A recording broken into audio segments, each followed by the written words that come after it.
The Eagles media is trying to run Jalen Hurts out of town, and I am not going to have it. What has transpired in the Eagles world over the last 30 or so hours has really pissed me off, and today I'm going to give you my honest thoughts on the situation. We'll also hear from Nick Sirianni, who reacts, and we'll hear from Kevin Patullo about A.J. Brown and a few other things on the Eagles offense, and last but not least, one defensive gem who is not getting enough credit. All that and more here on A to Z Philly. But welcome into the show, and we have to start it off with the legend BG because it is officially Dallas week and hashtag Dallas sucks. Drop it down in the comments. Rivalry week, and BG's out at the Sixers game last night, and he is sporting maybe the best hat of all time, a Dallas Cowboys hat with the red circle and the line through it. Another Eagles legend, Lane Johnson, officially suffered a Lisfranc sprain in his foot. Johnson will get further evaluations. He is expected to miss 4 to 6 weeks, which would put him in line for a return by the postseason. But we got another update today that says Lane Johnson is awaiting results from x-rays with the doctor. He is believed to have suffered a sprain, but a decision will officially be made on whether or not he needs potentially season-ending surgery. So, man, this is a huge blow. This is really disappointing. No, the Eagles' offensive line has not played extremely well like we are used to, but they still have really good pieces, and Lane Johnson is the anchor. He has been the leader of that unit for a very long time. He has done it consistently at the highest level. He is the best right tackle in all of football, no questions asked. And when it comes to Lane, this team needs him 100%. But I will say, you take out Lane Johnson, you put in another Johnson. It's Fred. Big Fred in the house. Man, what a trade by Howie Roseman right before the season to send a 2026 7th-round pick to the Jags after Fred Johnson had signed there. Howie looked at the tackle depth on this team. He said, we need Big Fred back, and boy, is he coming in handy, because if the Eagles are not going to be with Lane Johnson for the rest of the season and maybe even the postseason, I feel pretty comfortable with Fred Johnson coming in. He's played well in Lane's absence both last year and this year. So just a big trade and a big piece that has come in handy, and he's going to have to step it up big time and really be a leader on this unit. But speaking of leadership, boy, do we need to talk about the Philadelphia Eagles. First off, I think Vic Fangio summed it up best today with this quote in his press conference. He says, everybody's got a whine and a bleep. Yeah, you're right, Vic Fangio. Everybody has to complain. It's always something. It is always something with this city. And I love the passion. I love the fan base, best fans in the world. But sometimes we become our own worst enemy. And I have a lot of respect for Derek Gunn and Seth Joyner. Obviously, Seth played for the Birds. He's done great in the analyst realm and, being on the post-game shows and being on TV and really being a voice for this Eagles community. And Derek Gunn's been around the game for 30 years now. He's done a great job.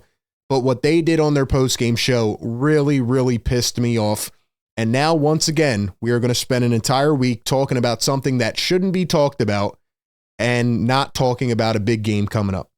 So anyway, you've probably heard it by now, but a couple nights ago, Derek Gunn says that, quote, there are lots of people in the Eagles organization that are frustrated with the quarterback situation.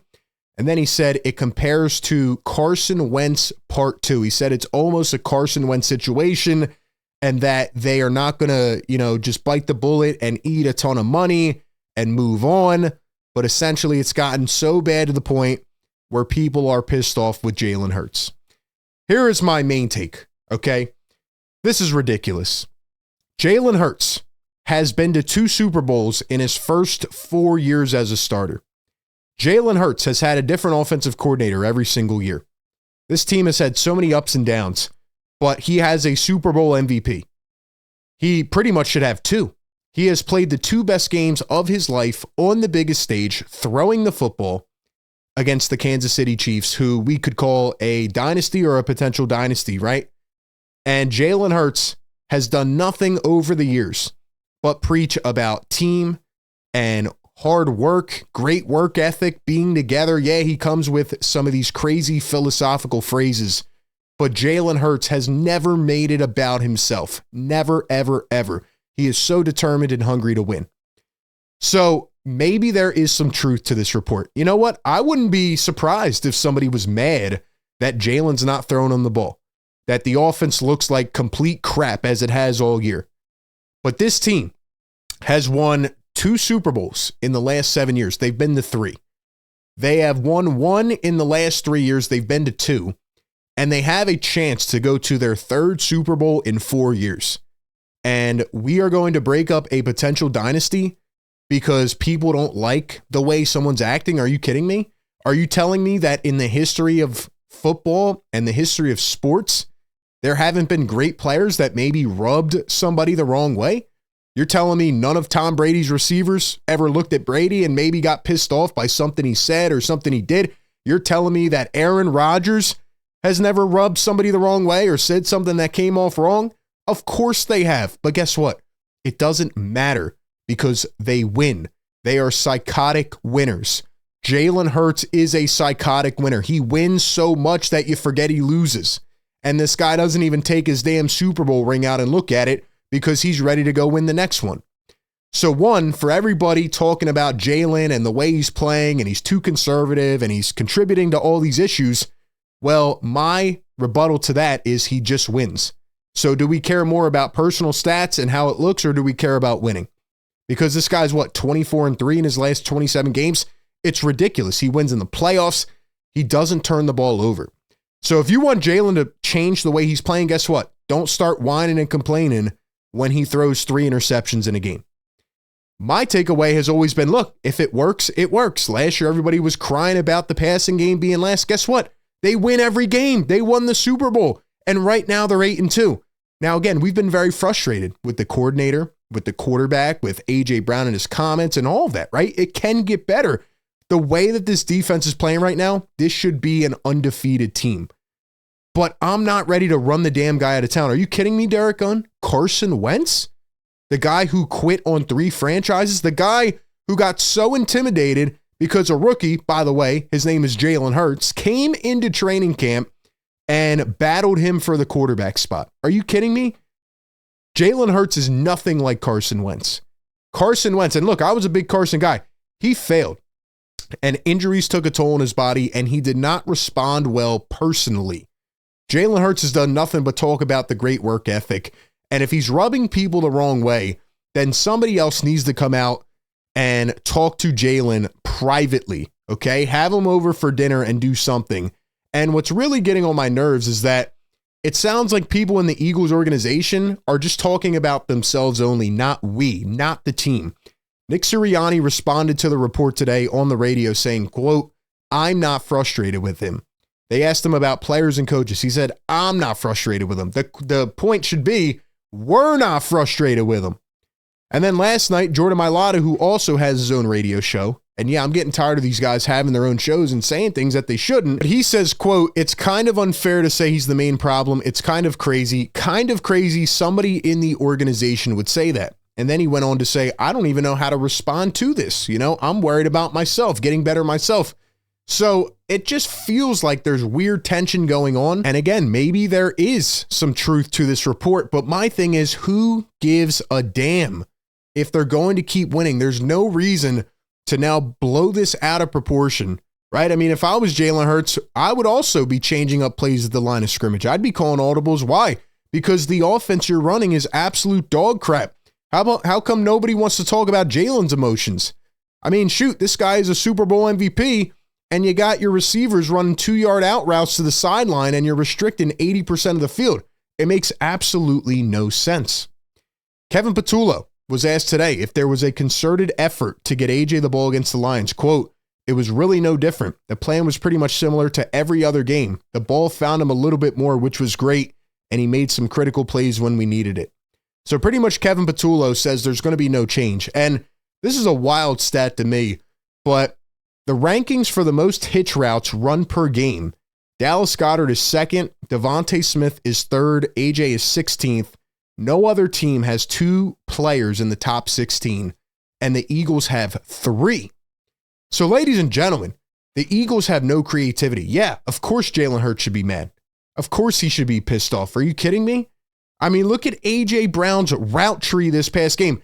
How can people look at this and say that this is fine. And you know what's crazy?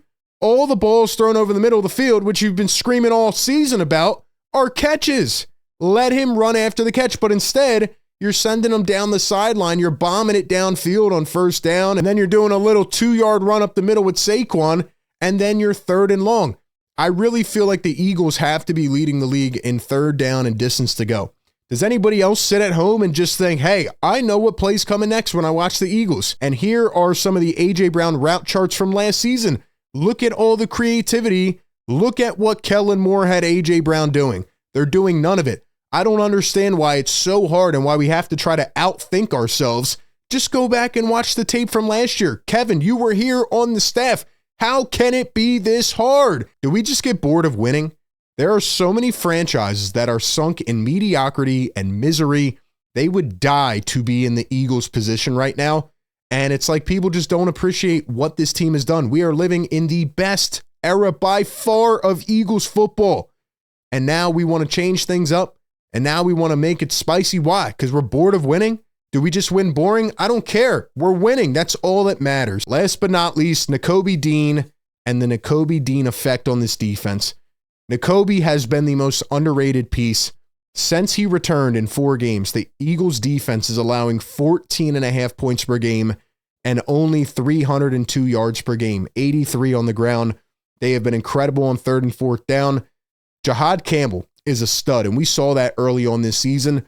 But at this rate, the Eagles have to pay Nakobe Dean.